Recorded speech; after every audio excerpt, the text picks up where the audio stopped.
संगीत, हल्की बांसुरी और तिब्बती घंटियाँ बजती हैं। बहुत समय पहले अवंती नाम का एक महान राज्य था।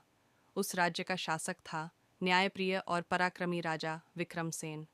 राज्य में समृद्धि थी, पर राजा के भीतर एक गहरी खालीपन की आग जलती थी। वह अक्सर सोचता, मेरे पास सब कुछ है, पर मैं भीतर से अधूरा क्यों हूँ? रात का सीन, धीमा संगीत। एक रात राजा ने अजीब सपना देखा। वह एक सूनी भूमि पर खड़ा था। चारों ओर राख उड़ रही थी। आकाश से एक रहस्यमयी आवाज़ गूंजी, हे विक्रमसेन, जो तू खोज रहा है वह तेरे भीतर है। राजा घबराकर उठ बैठा, पसीने से तर। सुबह दरबार में उसका मन बेचैन रहा। उसने अपने मंत्री सोमदत्त से कहा, मैं सत्य जानना चाहता हूँ। मंत्री बोला, महाराज, यह तो सन्यासियों का मार्ग है। राजा मुस्कुराया, शायद अब राजा को भी सन्यासी बनना होगा। थोड़ी देर का मौन, फिर साधु का प्रवेश। एक राज्य की सीमा पर एक अज्ञात साधु आया। वह राजमहल पहुंचा और बोला, राजन, क्या तू मोक्ष चाहता है? राजा ने पूछा, क्या तुम जानते हो मोक्ष क्या है? साधु मुस्कुराया, जानता नहीं, जी रहा हूँ। साधु ने कहा, 7 रातों की परीक्षा होगी। हर रात तेरे भीतर के एक राक्षस से सामना होगा। राजा ने सिर झुका लिया, मैं तैयार हूँ। पहली रात भय की परीक्षा। अंधेरी गुफा, ठंडी हवाएं और भय की फुसफुसाहटें। भाग जा विक्रमसेन, यहाँ मौत है। राजा कांपा, फिर बोला, यह भय मैं नहीं हूँ। क्षण भर में सब शांत हो गया। दूसरी रात, लोभ की परीक्षा। सपने में महल, रत्न, रानियां और शक्ति दिखाई दी। एक आवाज आई, वापस आ जा, यही तेरा राज्य है।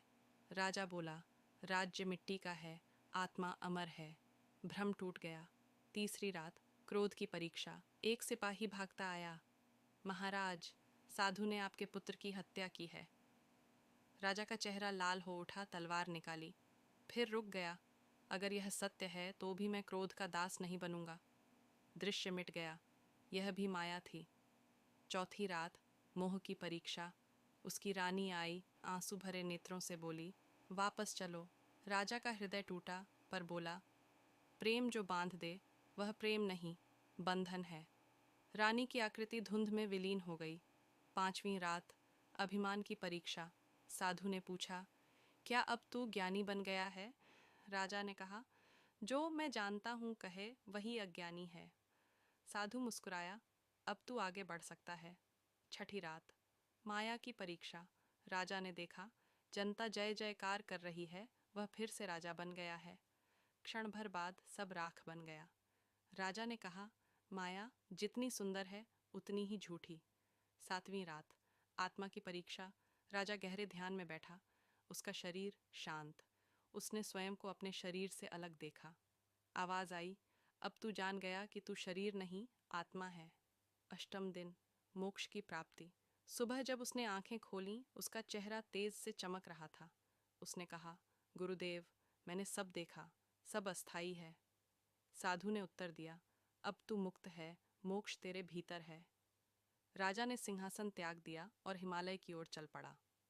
कहते हैं, आज भी हिमालय की एक गुफा में उसकी ध्यानमग्न आत्मा शांति फैला रही है। मोक्ष मृत्यु के बाद नहीं, जीवन के बीच में मिलता है। जब मन शांत होता है, मैं मिटता है, तभी आत्मा का द्वार खुलता है। धर्म की स्थापना के लिए अधर्म का नाश आवश्यक है। यही श्री कृष्ण का संदेश था कुरुक्षेत्र के मैदान में। दोस्तों, कैसी लगी आपको ये कहानी? अगर अच्छी लगी तो हमारे चैनल को सब्सक्राइब करके बेल आइकॉन दबाना मत भूलना।